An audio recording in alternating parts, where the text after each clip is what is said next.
বেডের কাগজপত্রগুলো একটু রেডি রাখেন। দেখেন ডিফারেন্সটা কোথায় দেখেন, আমরা বোঝার জন্য এটা বলতেছি। এরপরে এখানে স্টারমানের হোটেল যেগুলো আছে, প্রত্যেকটা হোটেলে দেখবেন 1 লিটার পানির গায়ে 75 টাকা লেখা আছে, হাফ লিটারের গায়ে 55 টাকা লেখা আছে। এগুলো কারা খাচ্ছে? আমাদের ভুক্ত অধিকারী আইডিরা খাচ্ছে, বড় বড় লোক যারা তারাই খাচ্ছে। কখনো কি তাদেরকে জরিমানা করেছে? 1 লিটার পানি কেমনে 75 টাকা হয়? এখানে যেমন খনিজের উপাদান আছে, ঠিক একই খনিজের উপাদান ওইটাতেও আছে। মাঝারি মানের রেস্টুরেন্ট এটা বিক্রি করে 20 টাকা, ওনাদের এখানে 75 টাকা 55 টাকা। কখনো জরিমানা করেছেন? কিন্তু খাচ্ছেন যে আপনারা, কিন্তু কখনো করেন নাই। এরপরে একটা টিনে দিয়ে আছে না, ওই যে আপনার কি বলে ওই কুক মনে করে, এটা লেখা আছে 50 টাকা। কিন্তু স্টারমানের হোটেলগুলোর পাশে যে সুইমিং পুল আছে, একটা ফ্রিজ থাকে, ফ্রিজের মধ্যে যদি আপনি একটা ট্রেন নেন 90 টাকা পরিশোধ করতে হয়, 50 টাকা লেখা আছে। কই আপনি তো কখনো এখানে জরিমানা করেন? ব্যাট সার্ভিস আছে, কখনো করছেন? ব্যাট সার্ভিসের আপনাকে সবুজ কফি দিছে কখনো? কিন্তু অসহায় মধ্যম সারির যে রেস্টুরেন্ট ব্যবসায়ীগুলো আছে, এদের কাছে কিন্তু প্রতি মাসে 60টা এজেন্সিতে জরিমানা করে। এটা চলবে কেমন? তো আমি মানে ধন্যবাদ জানাচ্ছি এত সুন্দর একটা আয়োজন করার জন্য। এবং আপনারা, আমি চাইবো যে আমার রেস্টুরেন্টে, আমিও কালকে ওনাকে আরেকটা চ্যালেঞ্জ করছিলাম, যে আপনি গন্ধ বলছেন, এটা বলছেন, একটা চ্যালেঞ্জ করছি, এই মুহূর্তে আপনি গিয়ে আমার রেস্টুরেন্টের কিচেনে ঘুমাইতে পারবেন, যদি না হয় আপনি যেটা বলবেন সেটা। তখন আমার এখানে একটা ছিল, গান ছিল। গানটা হচ্ছে, ওই সময় বাবুর্চি রান্না করে মেয়েটে যারা আছে এরা ওই পরিষ্কার করে একদম মুখ টুপ দিয়ে চলে গেছে। আমি দেখলাম তো ওটা পরিষ্কার আছে, কিন্তু আমি 11:30 দিয়ে গেলে তো এই পরিষ্কার পাবেন না, কারণ ওই সময় কোটা বাসা থাকে। তখন আমি একসাথে একেবারে খুব কনফিডেন্টলি চ্যালেঞ্জ করছি, এখন কি আপনি শুইতে পারবেন? কারণ আমি জানি এটা পরিষ্কার আছে। তো আপনারা একটু দেখবেন, ব্যবসায়ীদের আসলে এটাও স্বার্থ রক্ষা করতে হবে। ব্যবসায়ীরা কখনো জিনিসপত্রের দাম পিক আওয়ারে বাড়ায় না। বর্ষাকালে তাদের মেনু যেরকম থাকে, ঠিক উইন্টার সিজনও একই থাকে। হয়তো আবাসিক হোটেল যেগুলো আছে এগুলোতেই বাড়ায়, কিন্তু অনেক সময় মনে করে যে পিক আওয়ারে ব্যবসায়ী যারা আছে, খাবারের দোকানের দামের মান আসলেই দাম বাড়ে না। দাম তাদের তো আগে থেকে লেখা যেটা আছে ওটাই থাকে। তো সর্বোপরি আছে খাদ্য পরিবহন প্রক্রিয়াকরণ সংরক্ষণ বিতরণ মানসম্মত যে নীতিমালা বিষয়ক প্রশিক্ষণ, এবং এটা আমি থাকতে পেরে আমি ধন্য মনে করছি। আমাকে ইনভাইট করছি, ওনারা ফোন করছিলেন। পাশাপাশি আপনারা যারা আসছেন, আমরাও চাইবো যে পরবর্তীতে আমরা এখান থেকে যেগুলো পুরো একটা রেস্টুরেন্ট আছে, ইভেন ফাস্ট ফুডের একটা রেস্টুরেন্ট আছে, ওটা বাদ দিয়ে আমার রেস্টুরেন্টে এসে ওনারা কিন্তু 3 দিন ধরে খাচ্ছে। এখন আজকে চলে যাবে। ওনার মেইন ফ্যাক্টটা হচ্ছে ওখানে টাকা কম দেয়। এরপরে আমি সলিউশন, উনি খুব গরম হয়ে গেছে, উনি পরে পরিচয় দিচ্ছে ক্যান্টনমেন্টে আজকে বা মুখ সম্মুখে, এগুলো আমার সামনে বলা হচ্ছে, উনি নেবেন।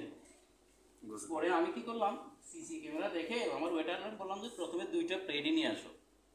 তো বললো যে প্লেট 2টা পরিষ্কার হয়ে গেছে। পরে সিসি ক্যামেরা দেখলাম যে এই প্লেট 2টা ওনারা এমনভাবে চেটে চুটে খেয়েছে, মানে আর বিম দিয়ে ধুইতে হয় না, নর্মাল পানি দিয়ে ধোয়ার পরে পরিষ্কার হয়ে গেছে। এখন তো বুঝতেই পারছেন, খাবার টোটালি খাওয়া শেষ। তখন ওই ভাইকে বললাম, ভাই আপনি বলেন তো, এখানে 2টা ইম্প্যাক্ট কাজ করছে। একটা হচ্ছে আপনি কি টাকা কম দেওয়ার জন্য বলছেন, না সে আসলেই গন্ধ ছিল? বলছে গন্ধ ছিল। তাহলে গন্ধ থাকলে আপনি এটা ফেলে দিতেন। আমরা যেখানে গন্ধ থাকলে আমরা বসতেই পারি না, আপনি গন্ধ বার কেমনে খেলেন? আপনি টোটাল খাবারটা অ্যাভয়েড করেন। 100 বার রেস্টুরেন্টকে বলবো যে এটা অ্যাভয়েড করছে, চেঞ্জ করে দাও, নাহলে এটাকে আরও উল্টো জরিমানা দাও। এখন উনি বললেন, আমি এতক্ষণে ফেসবুকে দিতাম, এইটা করতাম সেটা করতাম। আমি বলবো এগুলো এখানে করে লাভ নাই, আপনি ফেসবুকে দিলে আপনার চেহারা সহ 2টা টেলিভিশন আসবে কালকে। এটা বলার পরে বলে যে এখন ভুক্ত অধিকার মন্ত্রী আপনার জরিমানা করুন, আমাদের এই ভুক্ত অধিকার আসবে, এটা আমি জানি। এরপরে উনি পরবর্তী করলেন, বা আমার ভুল হয়ে গেছে, আসলে অনেকদিন ধরে খাচ্ছে তো একটু কমাই না, তাই সেটা বলবে।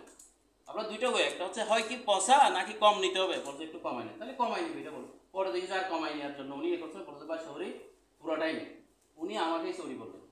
আর ওনাদেরকে আমি গত 3 দিন আগে দেখলাম লাবণী একটা আচারের মার্কেটে, ওখানে আমরা যেটা আইডেন্টিফাই করতে পারি না, ওই যে আরিফ সাহেব আইডেন্টিফাই করে, আমি কিন্তু এটা ভিডিও করছি।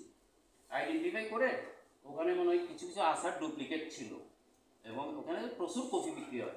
কফি বলতে সেটা না, মানে জেনুইনের সাথে ডুপ্লিকেট করাটাই আমরা কফি বলি। ওটা ওনারা টেনে টেনে বের করে, আমি আশ্চর্য হয়ে গেলাম, ভিডিও করছিলাম। ওনারা কিন্তু আমাকে বুঝতে পারে না, বুঝলি ওনারা কেমনে চিনছেন। ওইটা বাইরের যেহেতু ম্যাক্সিমাম বাইরের প্রোডাক্ট ওখানে বিক্রি করে, ওনারা আজকে যেটা এক্সপ্লেন করলেন বাইরের প্রোডাক্টগুলো এভাবেই মানে থাকে, ওটা না থাকে ওনারা ওটা আমি ওনাদেরকে আসলে অ্যাপ্রিসিয়েট করি, এই জন্য যে ওনারা একটা ভালো কাজ করেছেন। পার্শ্ববর্তী একটা হোটেল ছিল ছোট্ট আকারে, ওখানে আমার এক ফ্রেন্ড ছিল, ওই এসপিবির চাকরি করে, ওনাকে 3000 টাকা জরিমানা করেছেন ওনারা। কী জন্য? ওই ভদ্রলোক কান্না করছে, বলছে কেন করছে? বলছে আমার ছেলেদের ওয়েটার যারা তাদের স্বাস্থ্য কার্ড ছিল না। এখন এই লোকটা কিন্তু স্বাস্থ্য কার্ড বুঝে না। এখন আপনার যে ওয়েটার, তাকে যদি বলা হয় আপনার ফিটনেস সার্টিফিকেট নিয়ে আসেন, সে কোত্থেকে নিয়ে আসবে?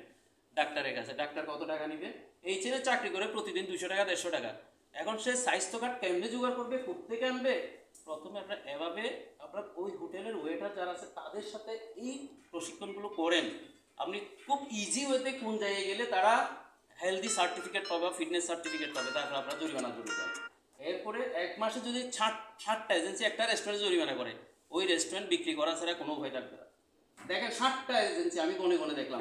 আরেকদিন 9:30টায় আপনারা শুনেন কর কমিশনে 2জন ভদ্রলোক আসলেন আমার রেস্টুরেন্টে, তাও আমি বসা অফিসে, মানে ম্যানেজারের সাথে বাদ বিতণ্ডা, এটা করবে সেটা করবে।